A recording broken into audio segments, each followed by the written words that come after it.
baie dankie vir die inisiatief wat jy vanmôre geneem het om vir ons te kom help, om te kom kyk wat die probleem is. Net die feit dat jy kom kyk na die probleem, sê jy wel iets. Want is nou, jy kan ons tweede jaar in. Jy kan ons tweede jaar. Wat ons nie water het, ons moet die vrou se kapitaal gebreek, om die vrou weer te want as ons allemaal hier af 4 blokke wat sonder water gesit het. Weet jy, ek het 'n sop op my, so die sê nog weet, as het struggle vir my, dan moet ons emmerse water dra. Ons het dit al hoeveel gereport, die kansele dra kennis, en weet jy hoeveel kanseles dra kennis.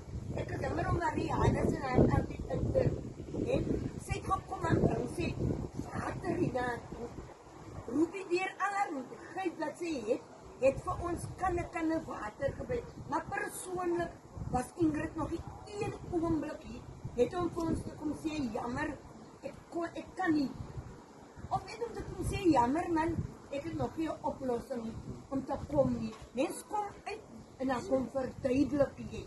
Dan gaan ons 'n bietjie verstaan. Ons gaan verstaan, ons is nie so onmense. Maar die feit dat sê nie 1 oomblik gekom het die 4 empty promises. Maar vanmôre wil ek vir jou dankie sê. En mag dit wat jy na streef in die lewe, mag die Here dit vir jou voorspoedig maak. Ja, dat God sal